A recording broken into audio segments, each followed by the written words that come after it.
palavra sobre sua filha, meu irmão, muito tocante para nós, viu? Há muitas coisas na vida que a gente não entende.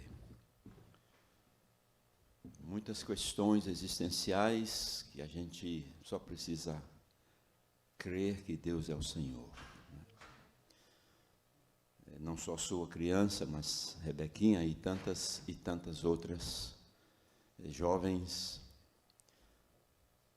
vivem situações que não há como explicar, né? Não há como explicar, e às vezes muito do agir de Deus, porque Deus é o Senhor da história.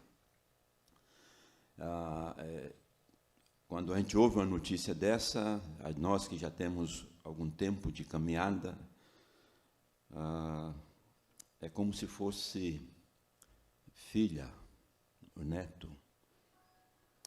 A gente imagina a dificuldade dos pais, o sofrimento físico dos pais, emocional. Deus é o Senhor. Deus é o Senhor da história de nossas vidas. Eu quero dizer ao irmão uma fase que eu vivi quando eu estava começando o seminário, isso em 1977. Eu perdi o meu segundo irmão, chamado João Batista Alves de Oliveira, que era soldado. Aliás, desculpe, meu segundo irmão, chamava-se Ezequiel Alves de Oliveira, faleceu em 1977, no ano que eu estava no seminário, começando o meu curso lá em Recife. Ezequiel tinha 14 anos, tocava muito bem guitarra, era membro da primeira igreja batista em Maceió, mas não era batizado. Ele tinha um princípio de relacionamento com adolescentes seculares no mundo. Então, era um adolescente dividido ainda. E Deus levou esse rapaz num acidente no mar, que até hoje a família nunca veio a saber como exatamente foi. Irmãos, eu estava em Recife, quando eu estava em Caruaru, eu era seminarista lá na segunda igreja, e recebi a informação enquanto eu estava pregando, domingo de noite. A polícia, o delegado, chegou me procurando, porque passaram o rádio da delegacia de Maceió para a delegacia de Caruaru, para me avisar desse acontecimento muito doloroso para a família. E era o meu segundo irmão que nós perdíamos. Cheguei à madrugada daquele domingo para a segunda, e, meus irmãos, a cena que eu vi de meu pai foi a que mais cortou no meu coração. Meu pai é um homem crente, fidelíssimo a Deus. Ele estava, naquela madrugada, todo encriquiado, a gente usa essa expressão lá no Nordeste, todo, né, numa cadeira próximo ao caixão. Minha mãe estava no quarto. Eu fui ver o caixão do meu irmão, Ezequiel. Eu estava com 22 anos.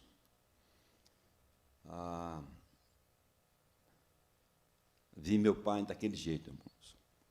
Fui ver minha mãe, vi meu irmão ali, mas a dor de ver o meu pai foi muito maior do que de ver o meu irmão no caixão. Eu imaginava a dor que ele estava sentindo. Fui ver minha mãe estava no quarto com minha irmã. E, irmãos, que dor, que sofrimento, que situação. 14 anos, sem nenhuma enfermidade, se vai. Eu entrei em crise, porque eu aspirava ao ministério pastoral. E aquela dor me jogou contra Deus, por eu não ter as respostas, eu não poder ajudar a minha família, eu não poder dizer nada, não podia dizer nada, só abraçar e chorar. E que às vezes é como a gente reage, né?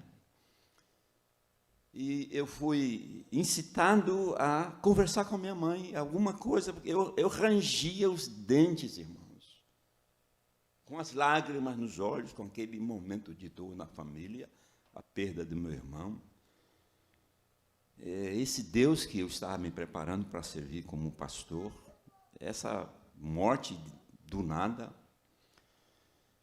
Eu chamei minha mãe naquela madrugada e nós fomos para uma área daquela casa, ali às margens, à beira-mar praticamente, em Maceió. E eu disse: mãe, eu preciso conversar com a senhora, a gente precisa conversar. Ela aceitou e me acompanhou a uma senhora chamada Ana, que dirigia, onde levaram o meu irmão, era um projeto social da nossa igreja, Primeira Batista de Maceió, era um lar de idosos, Lar do Bom Samaritano. E tinha a diretora, que era a irmã Ana, muito amiga minha, ela me tinha como filho. E aí nós nos afastamos para uma área ali, e eu comecei a conversar com minha mãe. E eu dizia à minha mãe, eu não estava entendendo, não tinha o que dizer para ela. Eu li, meu irmão, eu li Isaías 57, se não me engano. Quando diz que os caminhos de Deus não são os nossos caminhos, nem os pensamentos do Senhor. Diz que há uma distância imensurável. E eu dizia à minha mãe, mãe, eu não sei explicar porque Deus levou Ezequiel. Mas uma coisa eu sei, mãe, eu sei que Deus está por trás dessa história. Ele é o Senhor da vida e da morte. Deus sabe o que faz, mãe. E eu estou pedindo à senhora para a gente ficar de joelhos e agradecer pela morte de Ezequiel. E disse a ela, eu li Isaías. Eu disse: a senhora está pronta, a senhora gostaria de fazer isso, de agradecer pela morte do seu filho. Minha mãe disse: eu estou. E nós ficamos de joelhos diante de Deus, irmãos. E eu dizia: mãe, o que eu falar a senhora repete. E nós dizíamos isso: Deus, nós não entendemos, mas nós aceitamos a sua vontade. Nós reconhecemos que o Senhor é Deus. E nós te pedimos que o Senhor nos dê a capacidade de superar essa perda, que o Senhor conforte o nosso coração. E eu dizia, e minha mãe repetia: Deus, nós te agradecemos pela morte de Ezequiel. 1977. Já se passaram mais de 40 anos. Minha mãe já está no céu. Esse ano Deus levou ela, com 96 anos. Eu nunca vi minha mãe murmurar depois daquele dia. Então, a gente vive situações assim, irmãos, de muita dor, de muita falta de resposta, mas a gente não precisa de respostas. A gente precisa de acreditar que Deus é o Senhor das nossas vidas, é o Senhor da história. E como diz o poeta, Deus tem o mundo em suas mãos. Deus tem o mundo em suas mãos. Pastor Luiz, pensando que eu estaria aqui hoje à noite, que eu teria que trazer a palavra de Deus, isso inquieta todo pregador.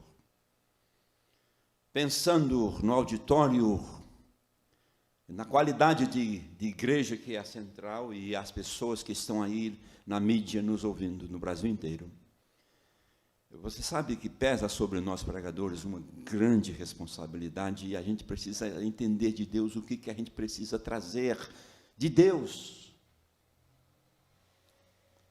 E interessante, irmãos, é porque eu tenho refletido sobre os fatos recentes, sobre esse tempo que vivemos no Brasil. Nunca vivemos esse tempo.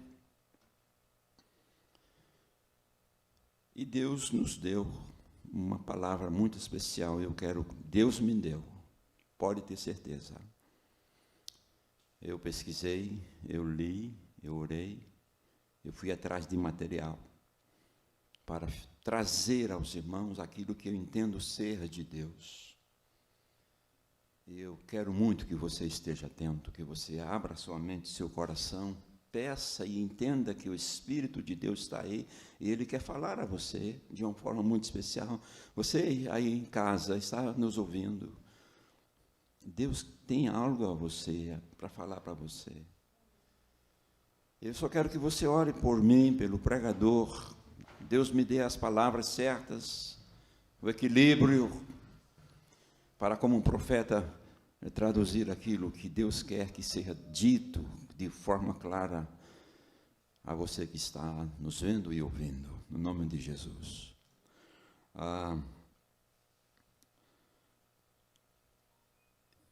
O Brasil batista e o Brasil evangélico, nesses últimos 6 semanas, viveu uma crise com as posições teológicas de um dos nossos maiores líderes, não só batista, mas denominacional, não só batista, mas evangélico, um dos pastores extremamente querido de muita gente, milhares de pessoas, e mais uma vez trouxe colocações que afrontam a palavra de Deus, até dizendo que a Bíblia precisa ser outra Bíblia, precisa ser mudada, né, corrigida, e assim por isso gerou, não é? Uma situação de difícil entendimento. Crises, debates, inimizades, e assim por diante. Posicionamentos, mas isso não é de hoje, isso não é de hoje. Sabe, meus irmãos, a Bíblia diz que nós somos diferentes. Deus não nos fez iguais. Somos diferentes. Não há um DNA igual. Pensamos. E interessante, mesmo crendo no mesmo Deus, na mesma palavra, nós agimos de forma diferente. E às vezes interpretamos de forma diferente. Encontrei, irmãos, 2 personagens bíblicos que são como nós aqui, e é como eu e Luiz. Profeta Jonas, profeta Paulo, o Saulo de Tarso. Os 2 são profetas. Eles transmitiam o recado de Deus, tanto Paulo quanto Jonas, em épocas diferentes. As colocações que Deus me fez encontrar para compartilhar com vocês, algumas delas não são minhas, mas são colocações que estão aí para práticas, úteis para um momento de reflexão sobre a palavra de Deus. E neste púlpito não há a visão de difamar nenhum deles, mas de dizer que somos diferentes e que Deus usa, mesmo sendo nós diferentes, porque Ele é o Senhor. Não é? Usou Jonas, apesar de ser quem era Jonas. Usou Paulo, apesar de ser quem era Paulo. Ele mesmo se considerava o pior de todos os homens, o mais miserável deles. O único escritor sagrado que tem a ousadia e a coragem de dizer: o bem que eu quero fazer não faço, mas o mal que eu não quero, esse eu faço.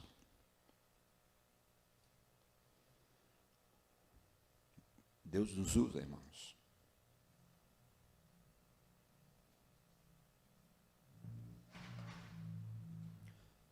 Como é difícil entender.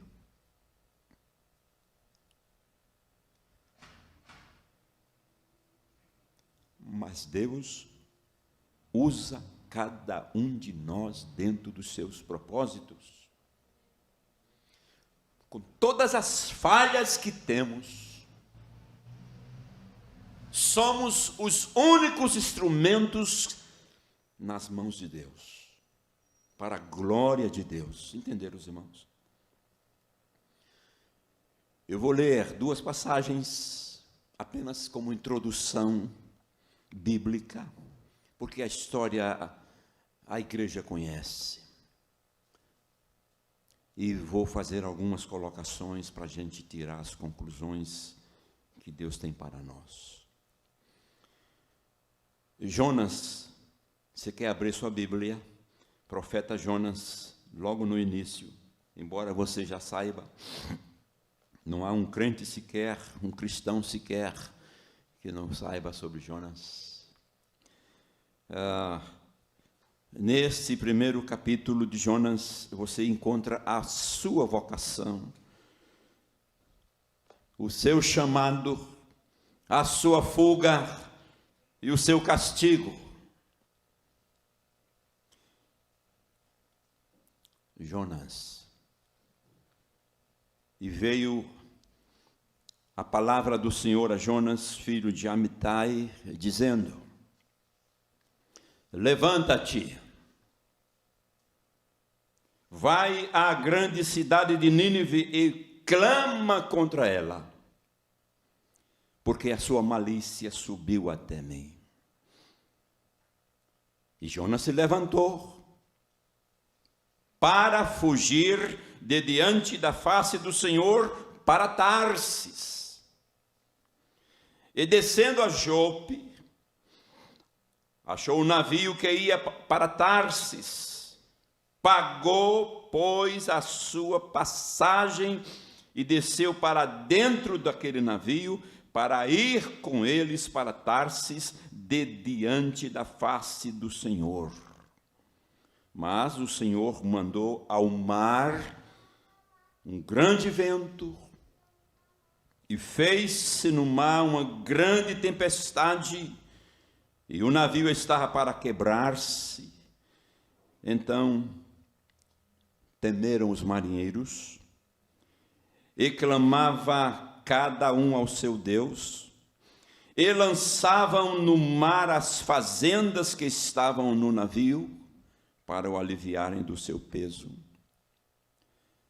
Jonas, porém, desceu aos lugares do porão e se deitou e dormia em profundo sono. E o mestre do navio chegou-se a ele e disse-lhe: o que tens, dormente? Levanta-te, invoca o teu Deus. Talvez assim Deus se lembre de nós para que não pereçamos. Note, meus irmãos, que momento.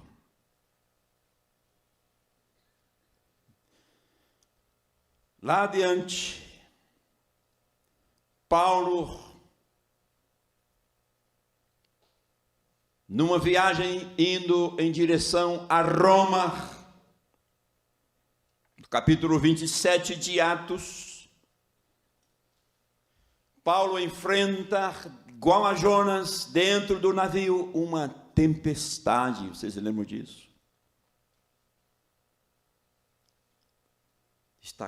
Está dito 28, 27, 26, 27, 28 de Atos. Eu quero fazer esse paralelismo, irmão, esse contraste entre Jonas e Paulo, usando de uma forma especial Atos 20, 35, que é o meu texto áureo, o texto da minha vida. Nada eu considero precioso para mim mesmo, conquanto, a não ser que cumpra com alegria a minha carreira e o ministério que recebi do Senhor Jesus. Para quê? Para dar testemunho do Evangelho da graça de Deus. Palavras de Paulo. 2 profetas duas realidades. Sabe, meus irmãos, por que pessoas que creem no mesmo Deus agem de forma tão diferente?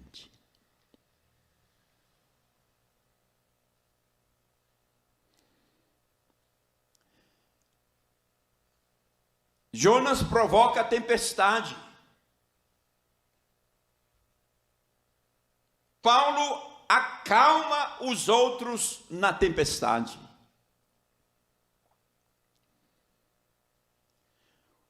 Qual é a diferença? O que diferencia neste contexto Jonas de Paulo?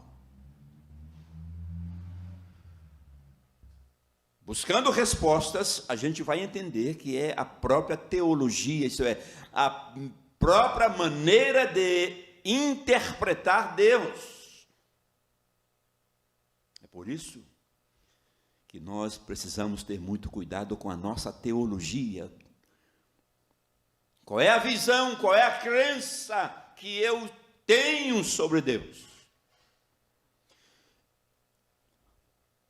Jonas já era profeta quando fora chamado para essa missão. A Bíblia não diz, não traz detalhes, mas com certeza ele já era profeta, já era um homem conhecido de Deus, já tinha sido instrumento de Deus, com toda certeza, não há como você duvidar disso. Mas é estranho, meus irmãos, como Jonas reage a esse chamamento, a essa missão. Assim como é estranho a reação e a postura da igreja nos tempos presentes. Apesar de conhecermos toda a história, apesar de termos uma belíssima caminhada, como pessoas reagem diferente em meio a situações que a vida se nos apresenta. Um pensador disse assim: Jonas acreditava numa eleição fechada. Aí eu vou usar, pastor Luiz, as palavras de Jesus quando ele disse àquela mulher cirofenícia. Isso é eleição fechada. Jesus disse: mulher, a mulher clamava pela filha. Filho de Davi, tem misericórdia, minha filha, pelo amor de Deus, minha filha. E Jesus fez silêncio. E ela insistia. E os discípulos inquietos, Jesus, mestre, despache essa mulher está atrapalhando, mestre, dá um jeito. A gente já não está aguentando mais essa inquietação dessa mulher. Jesus disse: mulher, eu não fui enviado senão às ovelhas da casa de Israel.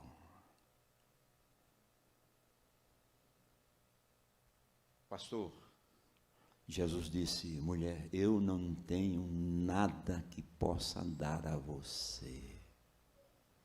Você não faz parte do grupo selecionado que o Pai escolhera para abençoar. Irmãos, imagine o Senhor Jesus, o Deus dos deuses, dizer que não tinha nada para uma mulher aflita, uma mãe em desespero, irmãos. É ilógico. Que Deus é esse, rapaz?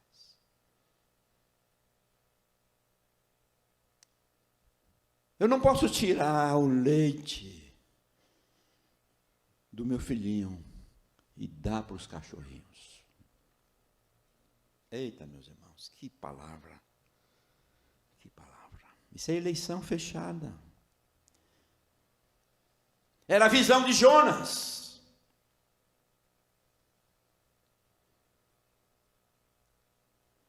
Já Paulo vê o mundo todo como João 3,16, amado por Deus. Deus amou o mundo, não há diferença de raça, de cor, de língua, de valores, não há diferença. Sabe, meus irmãos, a diferença tem a ver com o resultado das respostas diferentes para as mesmas situações. E a gente pode lembrar até Jó, não é? Os amigos dizendo: Jó, você está assim porque certamente você errou, e errou feio, cara. Você não estaria nessa situação desgraçada se você não tivesse cometido, não tivera cometido um monte de besteira lá atrás. Jó, você roubou, Jó, para ser rico. Você fez alguma trapaça por aí, rapaz. Você não chegaria nessa situação. Quando não tinha nada a ver uma coisa com a outra.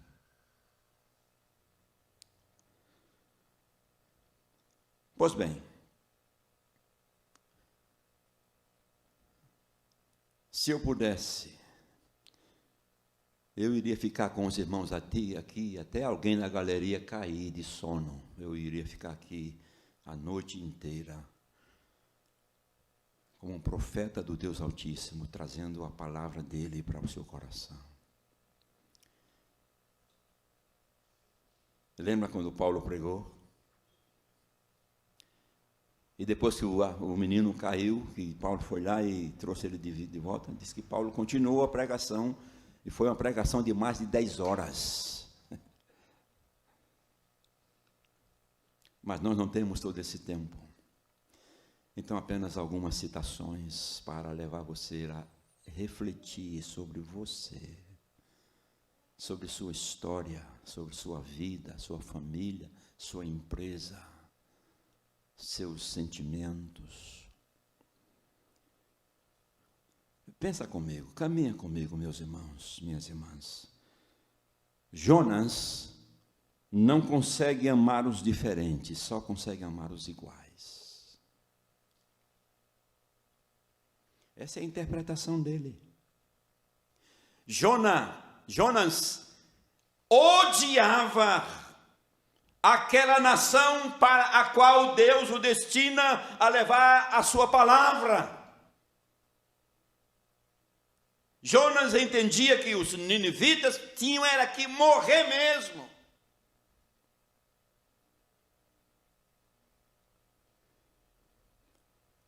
Nessa interpretação, irmãos, pagão é que se dá bem com os iguais. Abraça apenas aqueles que os abraçam.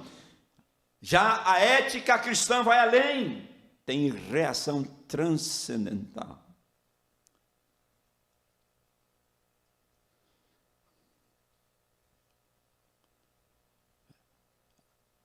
As igrejas de Jesus precisam aprender que nós precisamos amar a todos de forma igual.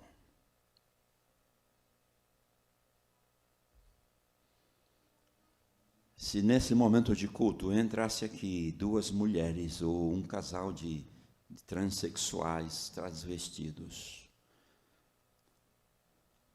iria causar um ambiente diferenciado. Nós temos dificuldades de lidar com os desiguais, os diferentes. Todos nós.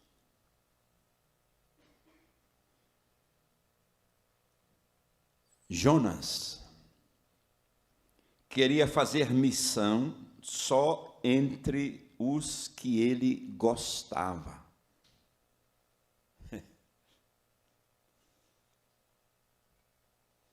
Quando eu era seminarista, irmãos, há algumas situações interessantes do tempo de seminário, naquele meu tempo. Nós, seminaristas, rejeitávamos para pregar em algumas congregações e igrejas, porque nós tínhamos certeza que nem a passagem a gente ganharia. E se pudéssemos, nós só iríamos pregar em algumas igrejas, porque nós tínhamos a plena certeza que a oferta a gente ganhava. Chovia convites, porque eram muitas igrejas e congregações e poucos pregadores e muitos seminaristas. Os pastores iam catando ali no sábado atrás de seminaristas, todo final de semana. E tinha uma igreja lá em Pernambuco, irmãos, que dava gosto eu ir pregar lá, dava prazer eu ir pregar lá. Era uma oferta, irmãos, excelente. Você imagina um seminarista passando necessidade de pregar na igreja e receber R$500 de oferta. Ah, rapaz, ele iria todos os dias. Mas tem igrejas que a gente ia pregar, não ganhava nem a passagem de ônibus. Jonas queria fazer missão só entre os que ele gostava. Irmãos, missão para Jonas, nesse contexto do seu livro, era preservar Israel.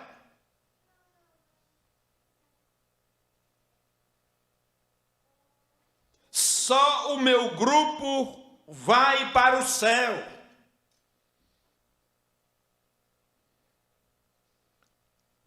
Paulo prefere se perder para ver os israelitas salvos. Não é isso que ele diz? Aí sim, vamos ver os contrastes neste texto, nessas duas tempestades entre Jonas e Paulo. Aí é que eu quero que você se situe, né, na sua interpretação de Deus, Senhor da sua vida. São mais citações para um fechamento lá adiante. Irmãos, veja atenção. A viagem de Jonas é sem propósito. Porque Deus manda ele, chama ele para Nínive, e ele vai para onde? Para Tarsis. Então ele não tinha nenhum propósito, nenhum projeto, nenhum ideal. Viver sem propósito, meus irmãos, não tem sentido. Essa era a viagem de Jonas. Paulo estava indo, sabe para onde? Para Roma, como prisioneiro do Senhor Jesus. Ele queria em Roma testemunhar da graça do Senhor Jesus. E nós, e você e eu, para onde estamos indo? Qual o rumo da nossa vida? Para Tarsis? Para o fim do mundo? Para a estrada da fuga? Para o caminho da desobediência? Para onde estamos indo?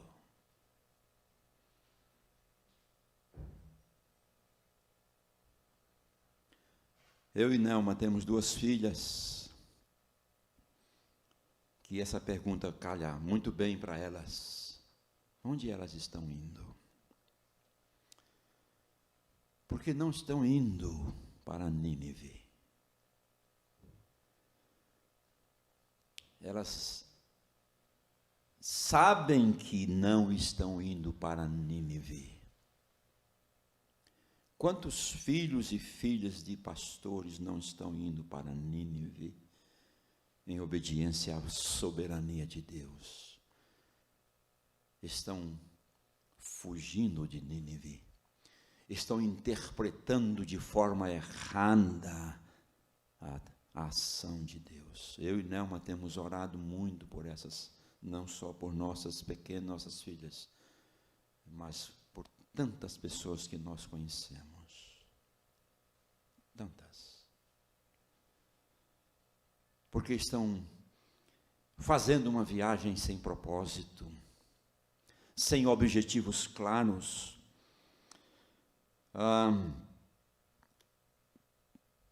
Paulo estava indo para Roma, para se encontrar com César. Paulo dizia assim: eu vou fazer o que Deus me ordenou, eu vou cumprir a agenda de Deus, eu tenho que ir diante de César e dizer a César quem é Jesus.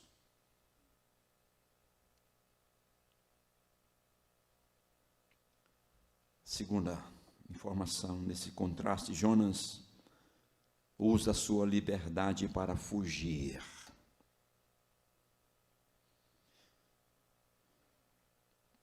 Paulo usa o fato de estar preso para fazer a vontade de Deus. Olha a diferença. Quantos hoje estão fugindo de Deus, irmãos? É muita gente, irmãos. e estão fugindo com os seus próprios recursos, compram a passagem, compram uma mala, e com seus próprios recursos e condições estão fugindo. E Paulo, que estava preso, está fazendo o caminho diferente. Paulo usa o fato de estar preso para que a vontade de Deus se realize na vida dele. Meus amados, minhas amadas irmãs, Deus quer que eu e você façamos sua vontade, mesmo só, mesmo doente, mesmo perseguido, mesmo incompreendido, mesmo preso. Paulo era o prisioneiro de Cristo, a sua prisão fazia parte do plano de Deus. E Deus queria a liberdade de Jonas para Jonas fazer o mesmo.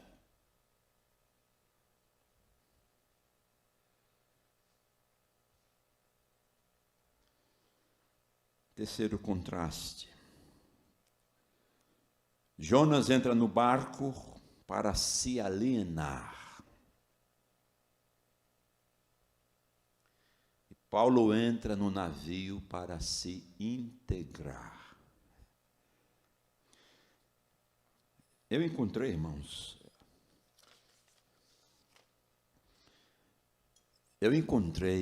uma frase de Rick Warren, nosso irmão pastor norte-americano, famoso com a igreja com propósito. Ele diz que a igreja tem 3 opções diante do mundo: isolar, infiltrar e assimilar. E um colega nosso, esqueci o nome dele agora, ele acrescentou uma 4ª: confrontar. Isolar, infiltrar e assimilar. Como é que está hoje a Igreja Batista Central? Qual é a opção que os irmãos têm escolhido diante de Deus como igreja? Jonas entra no barco para se alienar. Paulo entra no barco para se infiltrar.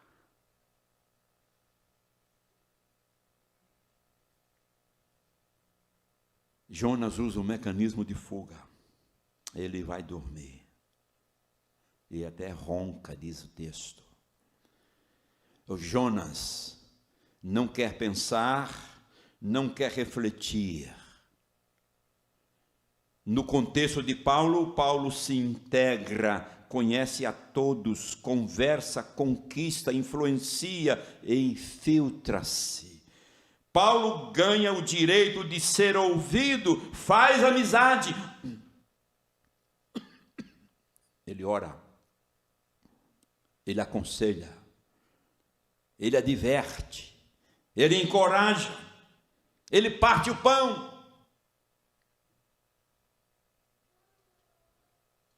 E o que é que Jonas faz?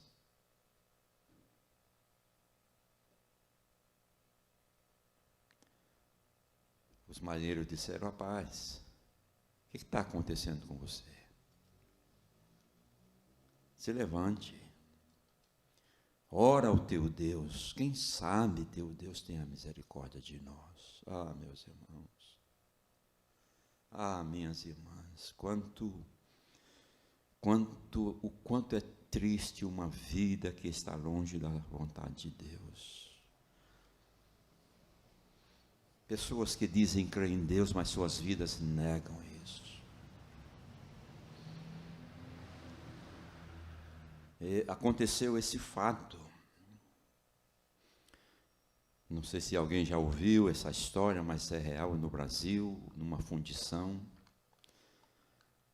Um homem, um funcionário, caiu no tacho fervendo, onde tinha o aço lá, sendo fervido.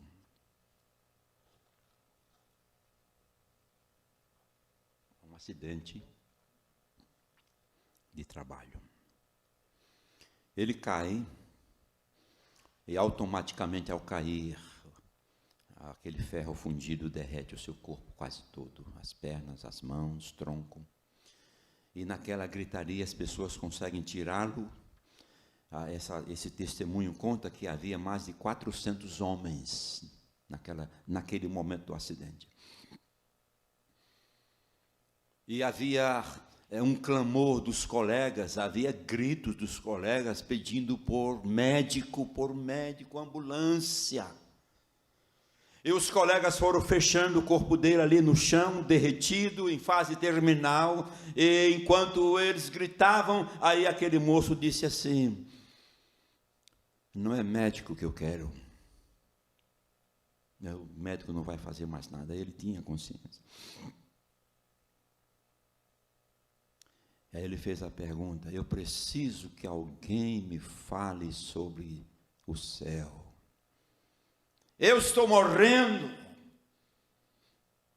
E eu não tenho certeza para onde vou.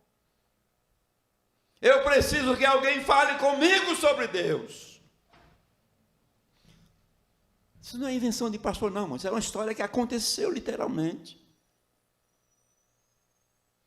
E esse homem que conta esse testemunho, que escreve no seu livro, eu esqueci quem foi, mas ele diz, havia uns 400 homens, daqueles 400 devia haver muitos crentes.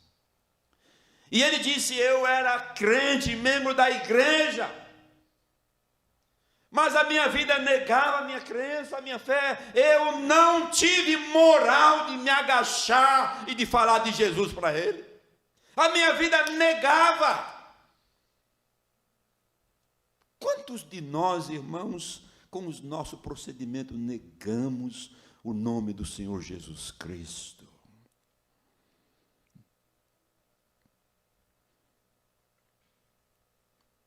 Esse moço conta que aquele rapaz morreu sem que ninguém falasse da salvação para ele.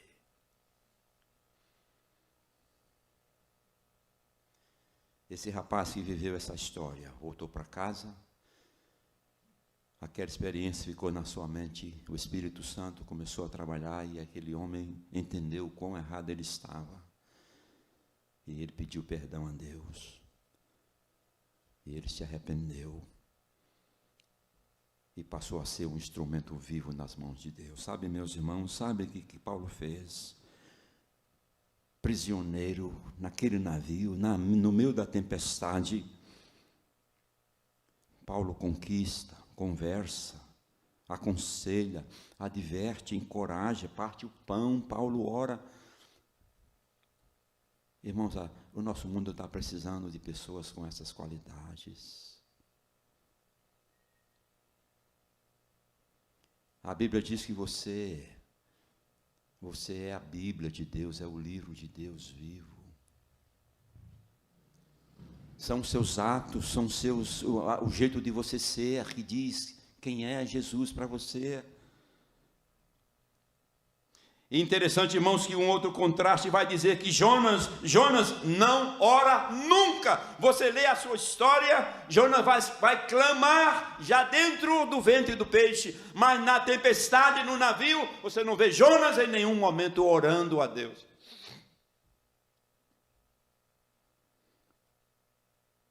E você vai ver Paulo naquela tempestade, naquele navio. Você vai ver Paulo orando por ele e por todos. 27, no verso 35 de Atos, acho que eu marquei aqui, Atos 27, 35 a 35, havendo dito isto, tomando o pão, deu graças a Deus na presença de todos, partindo, começou a comer. Sabe, irmãos, isso é meio a tempestade. Paulo disse: vocês precisam comer. A empreitada é grande e é terrível. Vocês precisam estar fortes para enfrentar. Eu estou com vocês.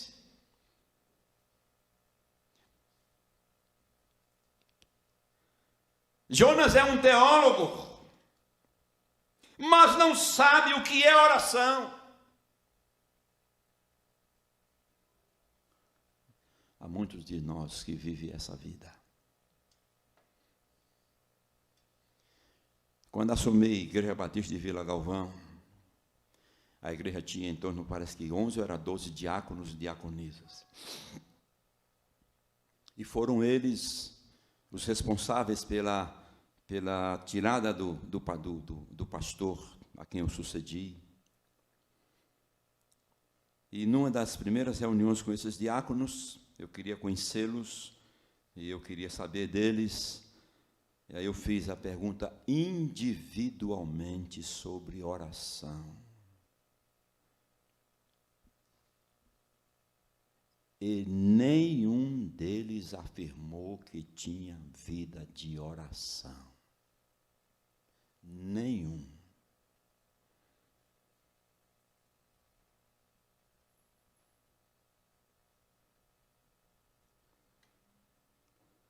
Não basta ser teólogo, meus irmãos. Não basta. Jonas não ora quando Deus fala com ele. Jonas não ora na hora de pagar a passagem para Tarsis. Jonas não ora quando entra no navio.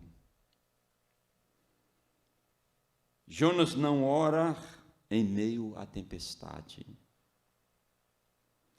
Jonas não ora depois de ser repreendido. Os pagãos oram. O profeta não. Como entender um negócio desse, rapaz? Eles repreendem Jonas por não orar.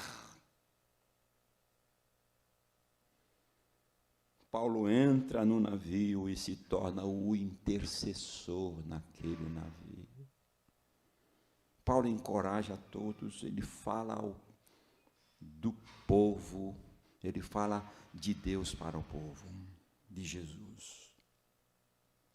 Como é que está a sua vida, meu irmão, minha irmã? Outra contraste. Jonas se considera e declara ser ele a causa da tragédia. Meus irmãos, é triste essa realidade nesse momento de Jonas. Ele diz, eu sou o culpado.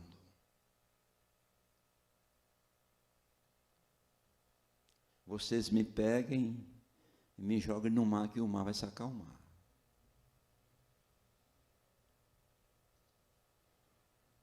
Numa expressão muito alagoana, com todo respeito aos irmãos, esse profeta é um filho de uma égua numa hora dessa.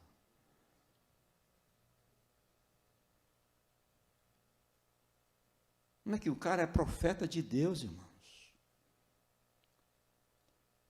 O cara está errado, está em pecado, está em desobediência, sabe que ele é a causa.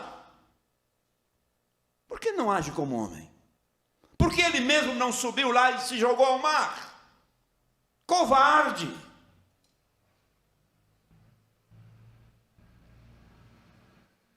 Vocês me peguem e me jogam no mar. Por que ele mesmo não se jogou? Não é julgamento meu, são interpretações da mensagem. Às vezes, irmãos, você está errado e você culpa os outros. E foi o que aconteceu. Os outros não tiveram outro meio, pegaram ele e jogaram no mar.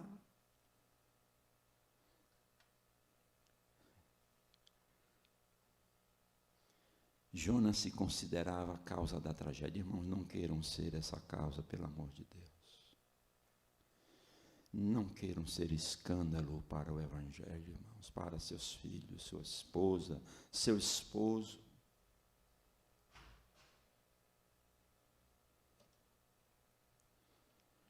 Paulo, ele vê o vento, a tempestade, a natureza, e ele sabe que é isso mesmo, é uma reação da própria natureza. É o Deus agindo na história. É o Deus que faz tudo perfeito. É o Deus que age na história, nas circunstâncias.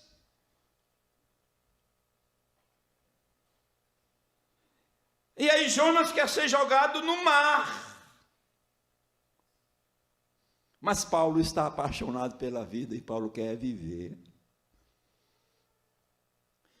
Eu creio que ali no mar, no navio, Jonas, arrependido, clamasse a Deus, ele não precisaria ser jogado ao mar.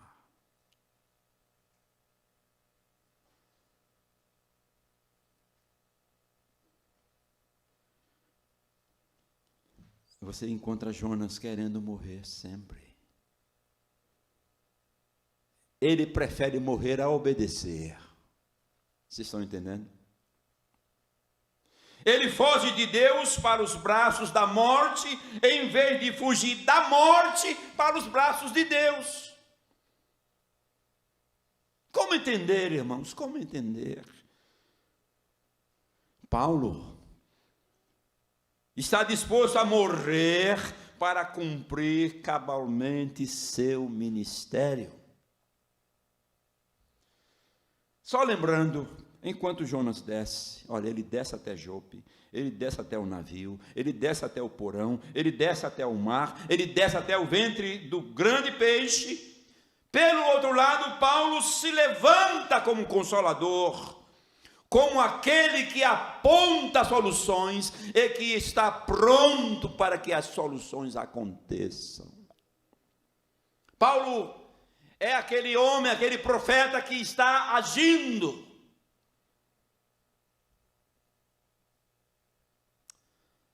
Não é para dizer quem eu sou, não preciso disso. Mas para os irmãos entenderem, eu estava varrendo o santuário da nossa igreja, há alguns anos atrás, suado, todo suado, porque naquele transição nós estávamos sem zelador, e ia ter o culto, eu precisava ter o templo, ninguém fez a limpeza antes, não sei porquê, eu estava varrendo o santuário, e aí chega uma mulher, vistosa, procurando o pastor.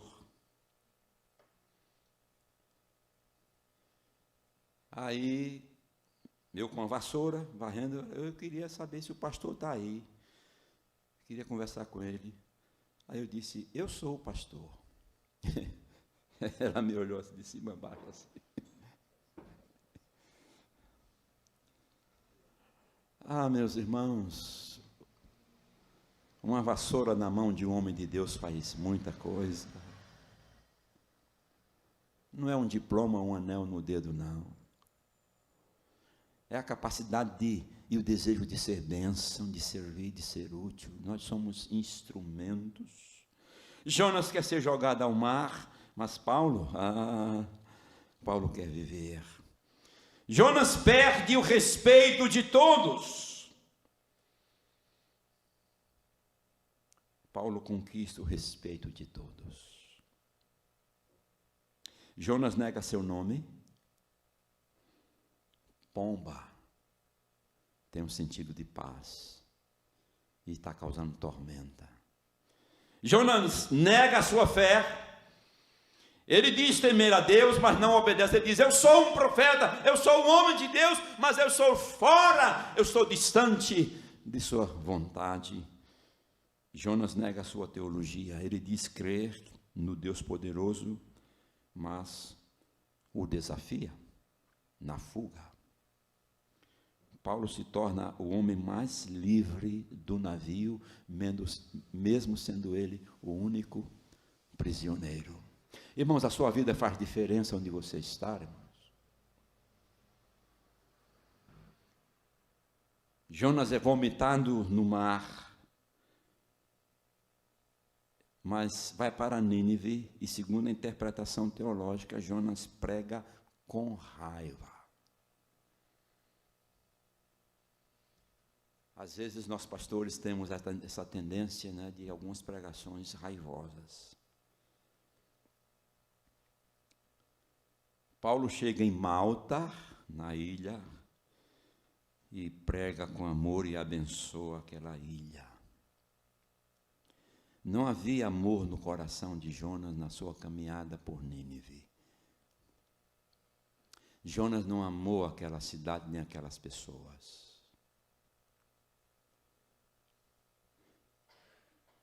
Jonas apenas cumpriu tabela e pregou no poder, na ousadia. Diferente da prática de Paulo.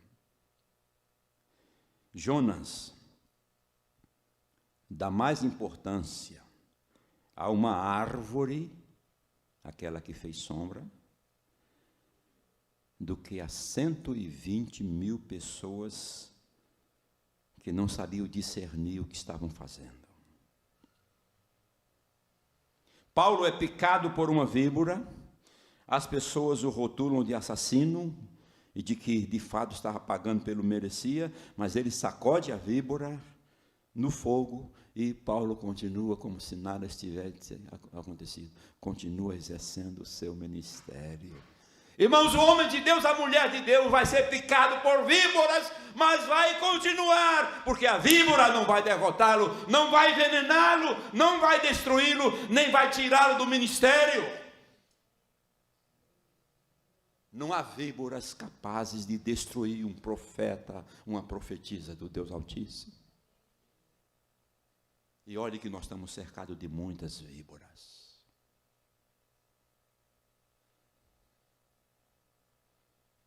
Jonas considerava os ninivitas uns bárbaros, gente sem valor. Paulo considerava os bárbaros apenas humanos, pessoas carentes de Deus. Jonas pensou que os ninivitas deviam perecer. Ficou irado porque Deus os perdoou. Paulo, ao chegar em Malta, e na sua convivência com aquela população, passou a amá-los e passou a anunciar a eles as boas novas do Evangelho. Jonas desejou a destruição da cidade. Paulo ficou 3 meses orando e trabalhando pelos doentes daquela ilha de Malta. Jonas faz a obra de Deus por obrigação e sem amor. Paulo ama Deus e aqueles a quem Deus ama. São muitos contrastes, meus irmãos, minhas irmãs. Quem é você? Com quem você se identifica nesse momento? Você é o profeta Jonas? Ou você é o apóstolo Paulo? Eu quero terminar, meus irmãos, citando pelo menos 4 desafios para a Igreja de Jesus nesta noite. Primeiro, tenha uma profunda convicção de quem você é. E assim viva plenamente. Quem é você?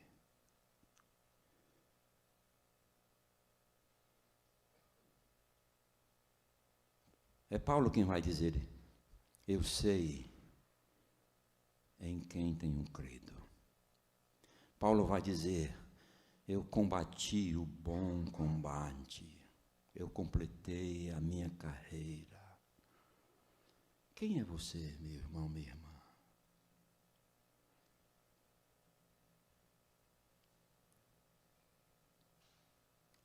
Segundo, não tenha receio em nenhuma circunstância de confessar que Jesus Cristo é o seu único Senhor e Salvador. De dizer o quanto você o ama, do quanto você é grato e do quanto você gostaria de retribuir.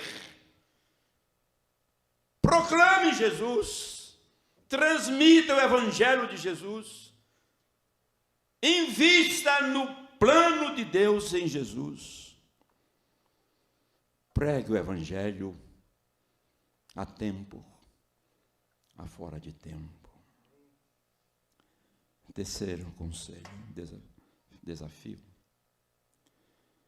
Seja capaz de transitar por este mundo de forma a impactá-lo. Preste atenção. Você precisa impactar o mundo e não o mundo impactar sua vida. Você precisa ser diferente, fazer a diferença.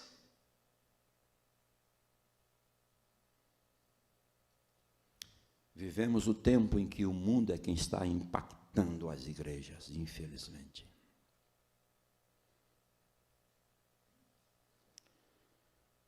Finalmente, seja capaz de se infiltrar no mundo. Tenha coragem de Paulo e dos grandes homens e mulheres de Deus. Entra no mundo. Você não é dele, mas você precisa estar nele para fazer a diferença. Deus tenha e continue a ter misericórdia de nós, e nos abençoe, e nos use como, de fato, os seus únicos instrumentos. Mas lembre, mesmo sendo Jonas quem foi, com essas citações, esse jeito dele, nessa situação aqui, Deus salvou toda aquela cidade. Deus salvou por causa de Jonas. Esse é o Deus das misericórdias, irmãos. É o Deus que usa gente como Jonas nas crises existenciais.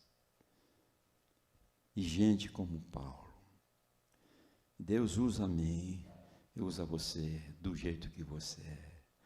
Apenas se ponha, se coloque diante dele. Se permita ser um instrumento usado por ele. Em nome do Pai, do Filho e do Espírito Santo. Amém.